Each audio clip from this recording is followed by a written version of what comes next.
Hello friends, आपके अपने ही YouTube channel VN education में। तो फ्रेंड्स, आज हम लोग प्रैक्टिस सेट संख्या 9 प्रैक्टिस करने वाले हैं। ध्यान दीजिएगा, हम लोग किरण पब्लिकेशन का प्रैक्टिस सेट लगा रहे हैं। टोटल 30 प्रैक्टिस सेट इस पर दिया हुआ है। 9 आज हम लोग लगाने वाले हैं। इससे पहले हम लोगों ने 1 से लेकर 8 तक लगा लिया है। और इसके साथ साथ ध्यान दीजिएगा, काफ़ी सारे पब्लिकेशन का हमने लगा रखा है प्रैक्टिस सेट। सभी का प्ले लिस्ट बना हुआ है, अच्छे से बना हुआ है। दोस्तों जाइए, उतना सफिशियंट होता है एग्जाम, किसी भी एग्जाम के रिगार्डिंग उसको प्रैक्टिस कीजिए। जीके जीएस अपना मजबूत करें उसको प्रैक्टिस करके, ठीक है। चलिए चलते हैं बिना देरी के सीधे प्रश्न की ओर। और प्रश्न को जाने से एक रिक्वेस्ट है कि जो भी अगर चैनल को विजिट करके नए आए हैं, हमारे चैनल को सब्सक्राइब करें और अपने दोस्तों में शेयर ज़रूर करें। चलिए देखते हैं आज का पहला प्रश्न। तो फ्रेंड्स, सेशन जा रहा है। सेशन स्टार्ट होने से पहले एक बार सेशन को लाइक कर दें और अपने दोस्तों में शेयर कर दें। पहला प्रश्न देखिएगा, यहाँ पर कहता है कि निम्नलिखित में से किस निकाय ने रेसिडेक्स नामक प्रथम आधिकारिक आवासीय आवास मूल्य सूचकांक शुरू किया था। ध्यान दीजिएगा, यहाँ पर कह रहा है कि कौन सा निकाय है जो कि रेसिडेक्स नामक प्रथम आधिकारिक आवासीय मूल्य आवास सूचकांक शुरू किया था। तो यहाँ पर ऑप्शन नंबर यहाँ से 4 हो जाएगा, यहाँ से NHB, ठीक है, NHB यहाँ से सही उत्तर हो जाएगा। अगला प्रश्न कहता है, निम्नलिखित में से किस फसल की खेती भारत के मानवीय उच्चतम न्यायालय द्वारा निषिद्ध है। किस फसल की खेती भारत के माननीय उच्चतम न्यायालय के द्वारा यानी कि सुप्रीम कोर्ट के द्वारा निषिद्ध है। तो ऑप्शन नंबर यहाँ पर ध्यान दीजिएगा 2 का 1 हो जाएगा, यहाँ से खेसरी, जिसको हम लोग कहते हैं लेथाइरस, ठीक है, लेथाइरस है। ऑप्शन नंबर 1 यहाँ से सही उत्तर हो जाएगा। नेक्स्ट क्वेश्चन आपका कि हिमनद का पिघलना सागर का जल स्तर बढ़ने से जुड़ी हुई एक सामान्य घटना है। हिमनद अधिकतर पाए जाते हैं तो कहाँ पाए जाते हैं हिमनद। 3 का देखिएगा 4 हो जाएगा दोस्तों, उत्तरी ध्रुव, ठीक है, उत्तरी ध्रुव जो होता है उस साइड आपको हिमनद हमारा पाया जाता है। इसको ध्यान में रखिएगा आप लोग। नेक्स्ट क्वेश्चन यहाँ पर 4 नंबर देखेंगे कि आनंद वन स्थापित करने के लिए कौन विख्यात है। आनंद वन, आनंद वन किससे संबंधित है। तो 4 का ऑप्शन नंबर देखिएगा 3 हो जाएगा, बाबा आमटे, ठीक है, बाबा आमटे यहाँ से आपका सही उत्तर हो जाएगा। आनंद वन जो है कि आश्रम है, ये आपको महाराष्ट्र के चंद्रपुर शहर में स्थित है। अगर आनंद वन पूछेगा कि कहाँ स्थित है तो महाराष्ट्र के चंद्रपुर में स्थित है। बाबा आमटे ने इसको मतलब बनाया था, स्थापित किया था। नेक्स्ट क्वेश्चन है, अधिकतम ऊंचाई वाला असैनिक विमान पत्तन कौन सा है। पत्तन का मतलब होता है बंदरगाह, पोर्ट जिसको कहते हैं। तो अधिकतम ऊंचाई वाला असैनिक विमान कौन सा होता है। तो 5 का यहाँ पर राइट आंसर ऑप्शन नंबर 4 हो जाएगा, चीन में। अधिकतम ऊंचाई वाला असैनिक विमान पत्तन चीन में है। नेक्स्ट क्वेश्चन, भारतीय संविधान का आरंभिक अभिरक्षक कौन है। भारतीय संविधान का अभिरक्षक कौन है। 6 का 2 हो जाएगा, भारत का मुख्य न्यायाधीश। भारत का मुख्य न्यायाधीश जो होता है भारतीय संविधान का अभिरक्षक होता है। नेक्स्ट क्वेश्चन है आपका कि भारत ने कब तक अंतरिक्ष यात्रियों को चंद्रमा पर भेजने का लक्ष्य रखा है। ध्यान दीजिएगा, चंद्रमा पर भेजने का लक्ष्य रखा है भारत ने कब तक अंतरिक्ष यात्रियों को। 7 का देखिएगा सही उत्तर 3 हो जाएगा दोस्तों, 2040 तक, ठीक है, 2040 तक भारत के प्रधानमंत्री नरेंद्र मोदी ने चंद्रमा पर अंतरिक्ष यात्री भेजने और 2035 तक एक अंतरिक्ष स्टेशन स्थापित करने का नया महत्वाकांक्षी लक्ष्य निर्धारित किया है।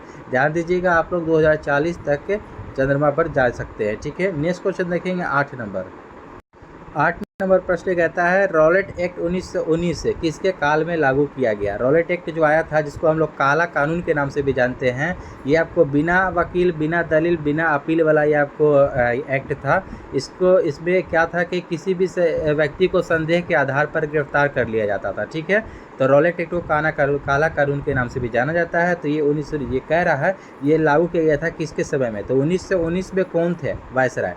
तो देखिएगा 8 का ऑप्शन नंबर 1 ही हो जाएगा आपका, लॉर्ड चेम्सफोर्ड था उस समय। कौन था, लॉर्ड चेम्सफोर्ड।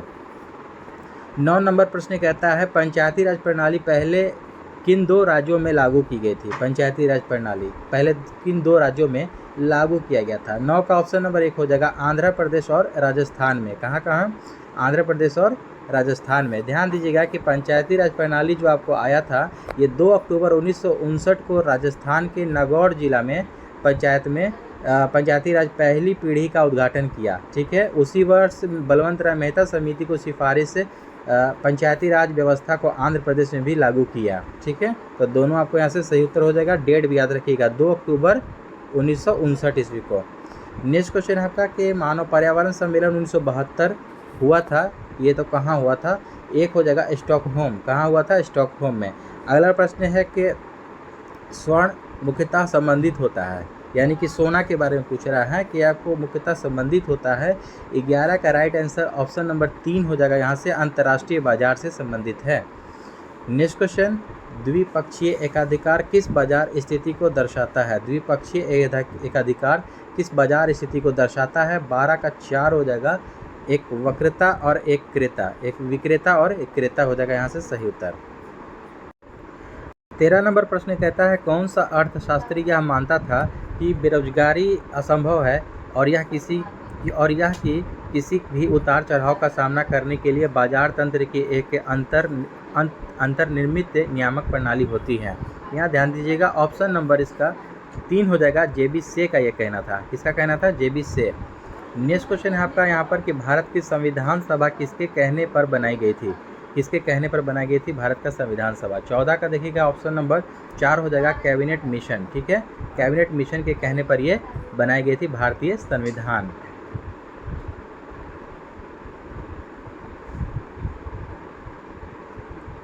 नेक्स्ट क्वेश्चन यहाँ पर ध्यान दीजिएगा कि राज्य का एक अनिवार्य तत्व निम्नलिखित में से कौन सा है? राज्य का एक अनिवार्य तत्व निम्नलिखित में से कौन सा है? तो 15 का राइट आंसर हो जाएगा, ऑप्शन नंबर 4 हो जाएगा, ये सभी, यानी कि प्रभुसत्ता, शासन यानी कि सरकार और राज्य क्षेत्र, ये सभी उत्तर हो जाएगा ऑप्शन नंबर 4। 44वें संशोधन के अंतर्गत कौन सा विधिक अधिकार बन गया है? 44वां संविधान संशोधन के अंतर्गत कौन सा विधिक अधिकार बन गया है? तो 16 का आपको राइट आंसर हो जाएगा, ऑप्शन नंबर 2 हो जाएगा, संपत्ति का अधिकार। क्या हो जाएगा? संपत्ति का अधिकार विधिक अधिकार बन गया है। 44वां संशोधन जो हुआ था दोस्तों, याद ध्यान दीजिएगा, 1978 में हुआ था। कब हुआ था? 1978 में, याद रखिएगा डेट है। नेक्स्ट क्वेश्चन है आपको कि किस संविधान संशोधन अधिनियम के द्वारा संपत्ति मूल अधिकार नहीं रहा?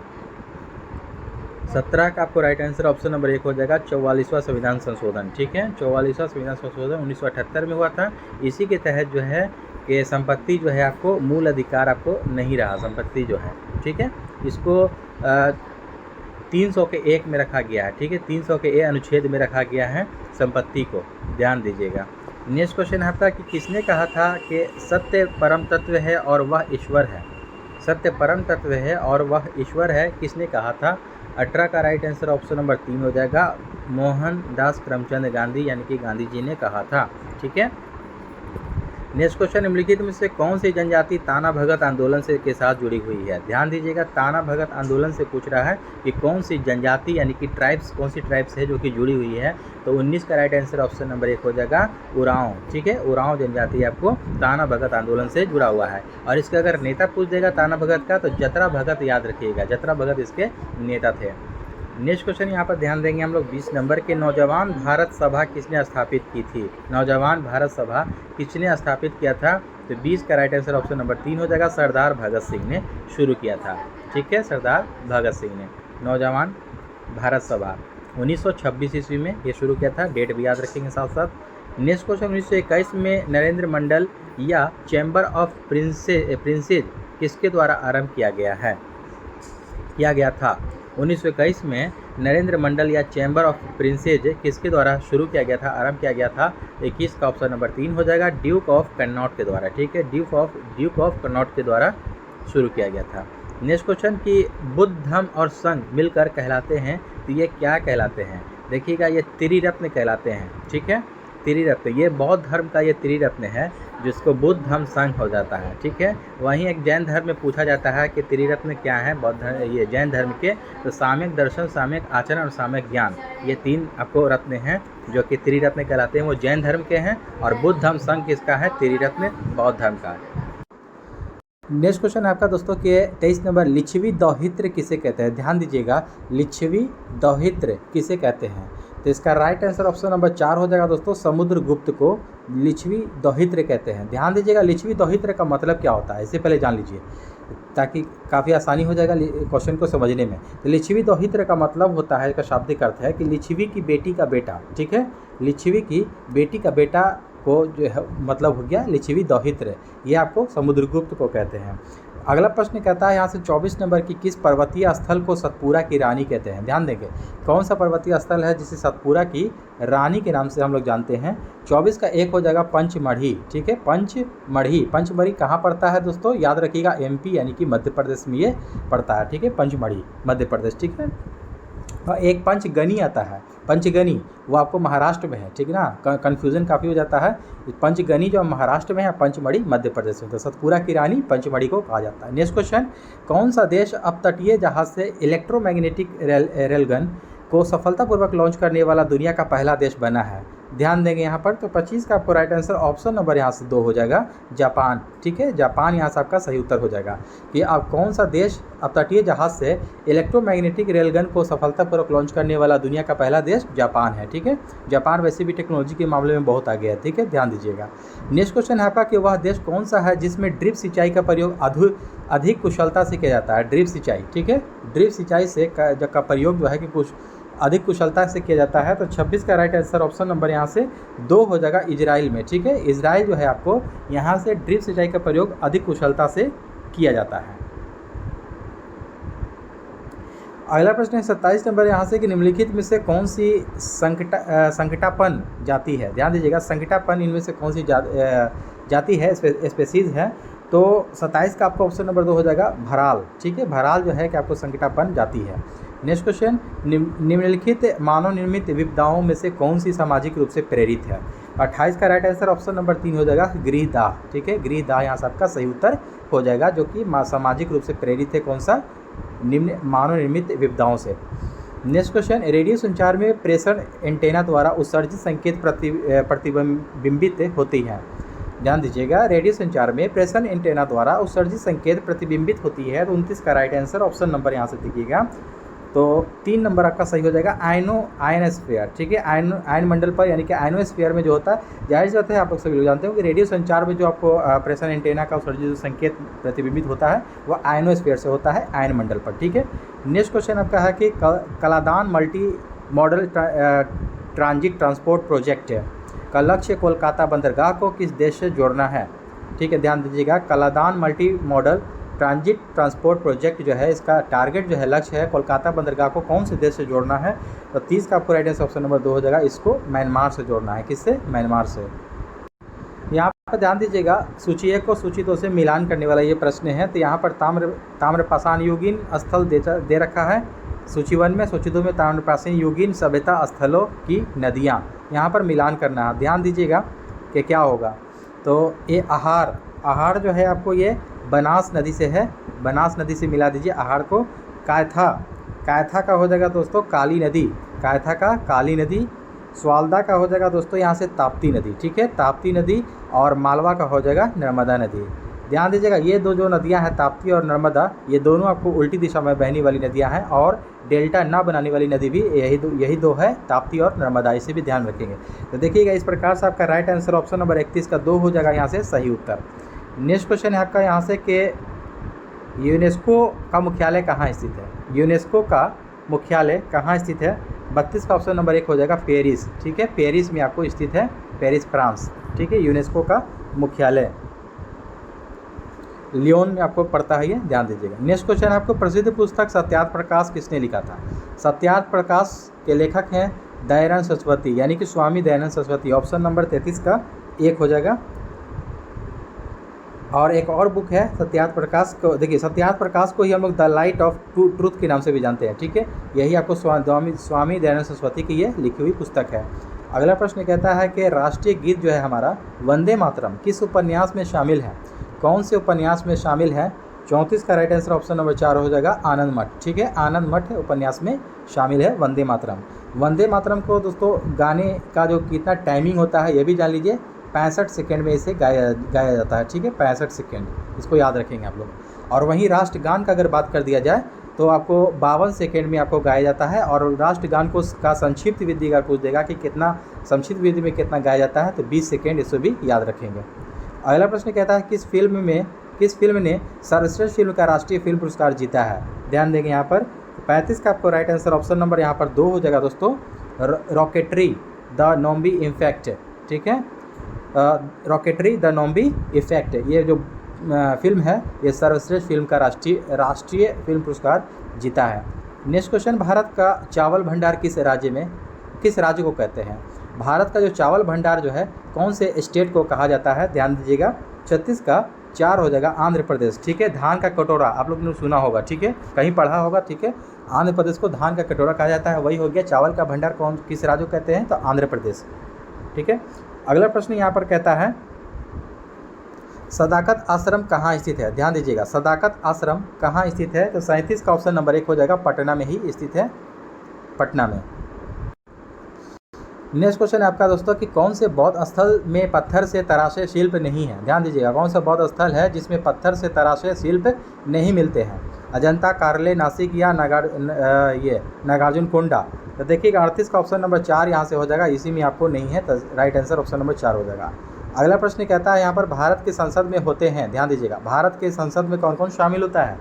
39 का देखिएगा ऑप्शन नंबर 3 हो जाएगा दोस्तों, लोकसभा शामिल होता है, राज्यसभा और भारत के राष्ट्रपति। ध्यान दीजिएगा, लोकसभा, राज्यसभा और भारत के राष्ट्रपति को मिला करके संसद बनता है, संसद में ये लोग शामिल होते हैं। संसद कितने अनुच्छेद के अंतर्गत गठन होता है? ध्यान दीजिएगा, संसद का 79 है, 79, इसको याद रखिएगा। एक बार ट्रिक बताता हूँ आप लोगों को, सरला याद रखिएगा, ठीक है, सरला। ठीक है, देखिएगा, स से संसद, र से राज्यसभा, ल से लोकसभा। संसद आपको हो जाएगा आपको ये 79, राज्यसभा हो जाएगा यहाँ से दोस्तों 80 और लोकसभा 81 अनुच्छेद, तीनों याद रखेंगे। ये ट्रिक लिख लीजिए आप लोग कॉपी में। अगला प्रश्न कहता है कि श्रीमती प्रतिभा पाटिल से पहले भारत के राष्ट्रपति कौन थे? ध्यान देंगे, श्रीमती प्रतिभा पाटिल से पहले पूछ रहा है कि भारत के राष्ट्रपति कौन थे? तो 40 का राइट आंसर ऑप्शन नंबर 4 होने वाला है, यहाँ से डॉक्टर APJ अब्दुल कलाम थे। ठीक है, APJ अब्दुल कलाम के बाद भारत की प्रधानमंत्री श्रीमती प्रतिभा पाटिल बनी थी। नेक्स्ट क्वेश्चन आपको, फॉरवर्ड ब्लॉक किस वर्ष में सुभाष चंद्र बोस के द्वारा स्थापित किया गया था? फॉरवर्ड ब्लॉक, ठीक है, 41 का राइट आंसर ऑप्शन नंबर 3 हो जाएगा, 1939। ठीक है, 1939 में। अगला प्रश्न कहता है हमारे संविधान का अनुच्छेद 14 किससे संबंधित है? ठीक है, हमारे संविधान का जो आर्टिकल पूछ रहा है 14, ये किससे संबंधित है? तो ध्यान दीजिएगा, कानून के समक्ष समता। ठीक है, समता या समानता का अधिकार जो बोला जाता है 14 से 18 होता है टोटल। ठीक है, इसको याद रखिएगा। ठीक है, धार्मिक स्वतंत्रता आपको 25 से 28 में दिया गया है। नेक्स्ट क्वेश्चन यहाँ पर ध्यान दीजिएगा, 43 नंबर के निम्नलिखित में से कौन एक याचिका यानी कि रिट नहीं है? इनमें से ध्यान दीजिएगा, इनमें से पूछ रहा है कि कौन सा एक याचिका जो रिट जिसको हम लोग कहते हैं वो नहीं है इनमें से?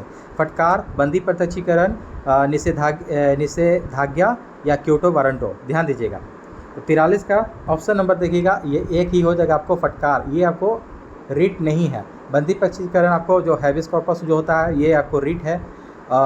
प्रोहिबिशन आपको हो जाएगा निषेधाज्ञा। क्योटो वारंटो जो होता है ये भी आपको बंदी प्रत्यक्षीकरण, ये रिट एक है, लेकिन फटकार नहीं है। ऑप्शन नंबर 1 हो जाएगा यहाँ से सही उत्तर। किसने हर्षवर्धन को पराजित किया था? ध्यान दीजिएगा, किसने हर्षवर्धन को पराजित किया था यानी कि हराया था? 44 का ऑप्शन नंबर 3 हो जाएगा, पुलकेशिन द्वितीय ने हराया था। ठीक है, 44 का। तो चालुक्य वंश के पुलकेशिन द्वितीय ने 638 ईस्वी में कौन सी नदी के तट पर अगर पूछता है तो नर्मदा नदी याद रखिएगा, नर्मदा नदी के तट पर हर्षवर्धन को पराजित किया था पुलकेशिन द्वितीय ने 638 ईस्वी में। नेक्स्ट क्वेश्चन है आपका 45 नंबर यहाँ से कि बिहार राज्य के मिथिला क्षेत्र का वह प्रसिद्ध विद्वान जिसने मीमांसा एवं वेदांत दर्शन के प्रति उल्लेखनीय योगदान दिया। इसका राइट आंसर ऑप्शन नंबर देखिएगा 4 हो जाएगा, मंडन मिश्र। ठीक है, मंडन मिश्र यहाँ से सही उत्तर हो जाएगा। नेक्स्ट क्वेश्चन, 2011 की जनगणना के अनुसार भारत की जनसंख्या लगभग कितनी है? ध्यान दीजिएगा, 2011 के जनगणना के अनुसार पूछ रहा है भारत की जनसंख्या। 46 का ऑप्शन नंबर देखिएगा, ये हो जाएगा 121 करोड़। ठीक है, यानी कि 125 करोड़ लगभग आबादी है। अभी तो आई थिंक लगता है कि 140 या 150 करोड़ के करीब लगभग यह आबादी, लेकिन 2011 के अनुसार पूछा जा रहा है तो 121 करोड़ यहाँ से सही उत्तर हो जाएगा। भारत ने पैरा एशियन गेम्स 2023 में कितने पदक जीता? ध्यान दीजिएगा, पैरा एशियन गेम्स में पूछा जा रहा है जो 2023 में हुआ था, कितने पदक जीता? 47 का आपको राइट आंसर ऑप्शन नंबर 3 हो जाएगा दोस्तों, टोटल 111 पदक। ठीक है, 111 याद रखिएगा, काफ़ी आसानी हो जाएगा याद करने में। 111 111 पदक है टोटल। बिहार राज्य के प्रथम हरिजन मुख्यमंत्री कौन है? ध्यान दीजिएगा, बिहार राज्य के प्रथम आपको हरिजन मुख्यमंत्री कौन से हैं इनमें से? तो 48 का राइट आंसर ऑप्शन नंबर यहाँ पे 1 हो जाएगा, भोला प्रसाद शास्त्री। क्या हो जाएगा? भोला प्रसाद शास्त्री याद रखिएगा। अगर पूछता है कि बिहार राज्य के प्रथम मुख्यमंत्री तो श्री कृष्ण सिंह याद रखिएगा इनका नाम, और यहाँ पर हरिजन में पूछा है तो भोला प्रसाद शास्त्री हो जाएगा सही उत्तर। नेक्स्ट क्वेश्चन, भारत के किस राज्य में सर्वप्रथम अल्पसंख्यक आयोग को वैधानिक अधिकार प्रदान किया गया? भारत के किस राज्य में सर्वप्रथम सबसे पहले अल्पसंख्यक आयोग को वैधानिक अधिकार प्रदान किया गया? 49 का आपको राइट आंसर ऑप्शन नंबर 1 हो जाएगा यहाँ से बिहार को। ठीक है, बिहार यहाँ से सही उत्तर हो जाएगा।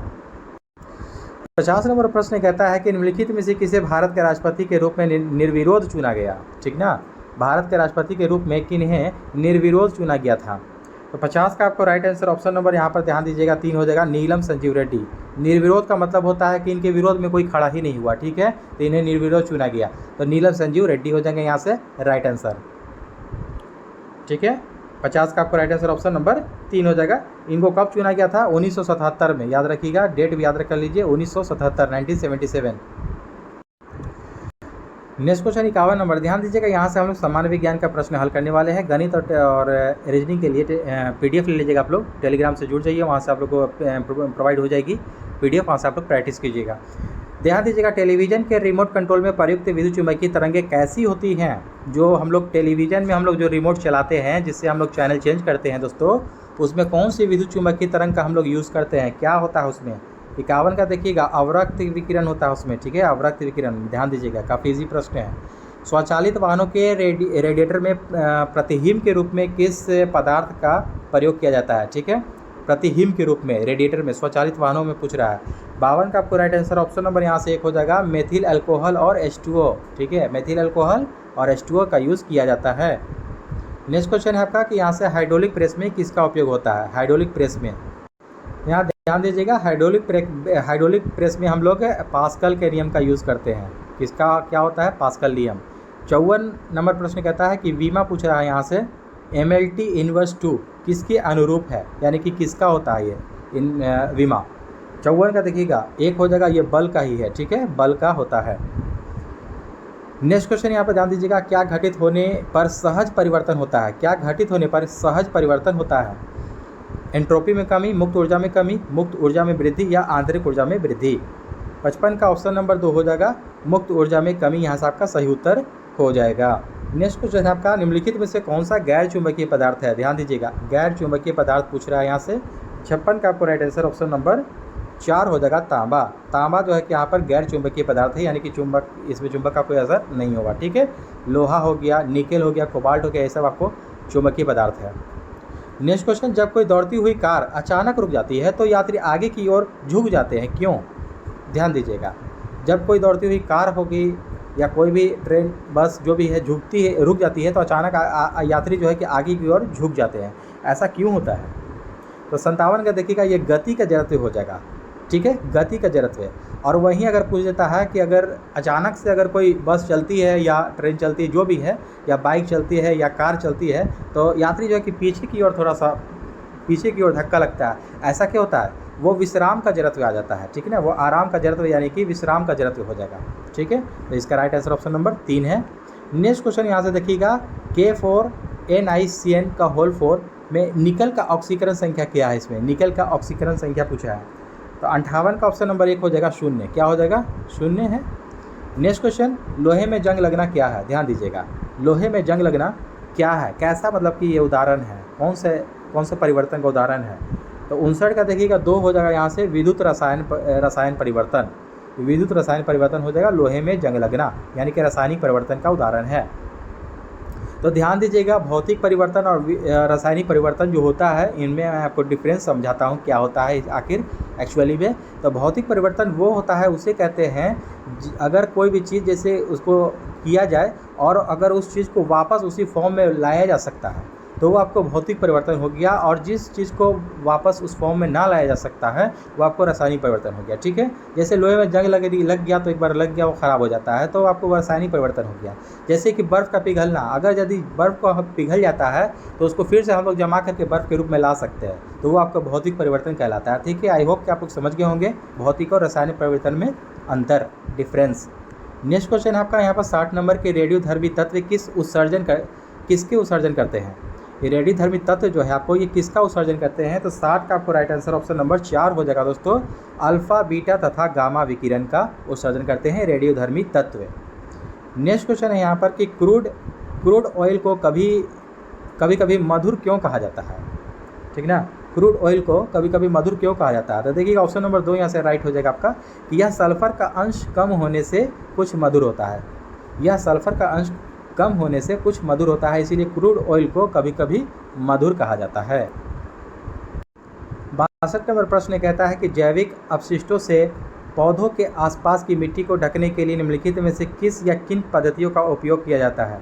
तो ध्यान दीजिएगा, यहाँ पर आपको ये जो पलवारना यानी कि मल्चिंग जो है आपको इसी का उपयोग किया जाता है। तो यहाँ पर ध्यान दीजिएगा, ऑप्शन नंबर कह रहा है यहाँ पर कि दिए गए कूट का उपयोग करके सही उत्तर को चुने। तो ऑप्शन नंबर यहाँ पर 2 सिर्फ हो जाएगा, यहाँ पर केवल 2 यानी कि मल्चिंग का उपयोग करके। नेक्स्ट क्वेश्चन है यहाँ पर ध्यान दीजिएगा, 63 नंबर कहता है कि आणविक कक्षा का अभिन्यास किससे नियंत्रित होता है? आणविक कक्षा का अभिन्यास। तो 63 का आपको राइट आंसर ऑप्शन नंबर 2 हो जाएगा दोस्तों, चुंबकीय क्वांटम संख्या। चुंबकीय क्वांटम संख्या। नेक्स्ट क्वेश्चन है कि मिथाइलेटेड स्पिरिट एक मिश्रण है, तो ये किसका मिश्रण है? ध्यान दीजिएगा, 64 का ऑप्शन नंबर 2 हो जाएगा, मिथाइल अल्कोहल और इथाइल अल्कोहल का ये मिश्रण होता है मिथाइलेटेड स्पिरिट। नेक्स्ट क्वेश्चन है आपका कि पशुओं में हीमोग्लोबिन के सदृश पौधों में कौन सा अणु होता है? पशुओं में हीमोग्लोबिन के सदृश पूछ रहा है कि पौधों में कौन सा अणु होता है। 65 का राइट आंसर ऑप्शन नंबर 3 हो जाएगा, क्लोरोफिल। क्या होता है? क्लोरोफिल। नेक्स्ट क्वेश्चन है आपका, शीत संवेदी पादपों की झिल्ली लिपिड में क्या होता है? शीत संवेदी पादपों की झिल्ली लिपिड में क्या होता है? 66 का राइट आंसर ऑप्शन नंबर 4 हो जाएगा। यहाँ से ध्यान दीजिएगा कि उच्च अनुपात में असंतृप्त वसा अम्ल, ठीक है, उच्च अनुपात में असंतृप्त वसा अम्ल होता है। अगला प्रश्न कहता है कि करक्यूमिक किससे पृथक किया जाता है, यानी कि किससे आपको अलग किया जाता है? करक्यूमिक, ठीक है। 67 का आपको राइट आंसर ऑप्शन नंबर 2 हो जाएगा, हल्दी से, ठीक है, हल्दी से। 68 नंबर प्रश्न है कि जिस प्रक्रिया के माध्यम से अतिरिक्त प्रकाश ऊर्जा प्रकाश संश्लेषण में छितरा जाती है उस प्रक्रिया को क्या कहते हैं? उस प्रोसेस को क्या कहते हैं? क्या कह रहा क्वेश्चन, ध्यान से पढ़िएगा। जिस प्रक्रिया के माध्यम से अतिरिक्त प्रकाश ऊर्जा प्रकाश संश्लेषण में छितरा जाती है उस प्रोसेस को हम लोग क्या कहते हैं? 68 का राइट आंसर ऑप्शन नंबर देखिएगा 1 हो जाएगा, उसको हम लोग शमन कहते हैं। क्या कहते हैं? शमन। नेक्स्ट क्वेश्चन आपका यहाँ से कि पौधे किसकी अधिकता के कारण मुरझाने लगते हैं? पौधे में अगर किसकी मात्रा अगर अधिक हो जाए, बढ़ जाए, तो वो आपको मुरझाने लगता है। 69 का ऑप्शन नंबर देखिएगा 4 हो जाएगा, वाष्पोत्सर्जन। अगर पौधे का जो वाष्पोत्सर्जन ज़्यादा होगा तो पानी ऑब्वियसली उससे पौधा से जल्दी निकल जाएगा, तो वो मुरझाने लगेगा, ठीक है। तो ऑप्शन नंबर 4 यहाँ से आपका सही उत्तर हो जाएगा। अगला प्रश्न कहता है जिप्सम का उपयोग किसके सुधार के लिए किया जाता है? जिप्सम का उपयोग किसके सुधार के लिए उपयोग किया जाता है? 70 का देखिएगा 3 हो जाएगा, पॉट सॉल की सुधार के लिए किया जाता है। नेक्स्ट क्वेश्चन यहाँ पर देखिएगा 71 नंबर के सेलुलोसी भित्ति किसके सेलों में पाई जाती है? सेलुलोसी भित्ति किसके सेलों में पाई जाती है? तो 71 का राइट आंसर ऑप्शन नंबर 4 हो जाएगा, पौधे के सेलों में पाई जाती है। नेक्स्ट क्वेश्चन, पल्सर होते हैं, क्या होते हैं पल्सर? ठीक है, तो पल्सर आपको क्या होते हैं? 72 का देखिएगा 3 हो जाएगा, तेज़ी से घूमने वाला ये तारा होता है पल्सर, ठीक है।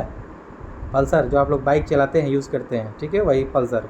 वो पल्सर नहीं है, ये तारा है, तेज़ी से घूमने वाला तारा है। उस पर रख करके आप लोग इसको याद कर सकते हैं, ईजी होगा। नेक्स्ट क्वेश्चन है कि विषुवत रेखा क्या है? ध्यान दीजिएगा, विषुवत रेखा यानी कि इक्वेटर लाइन जो है आपको, ये क्या है?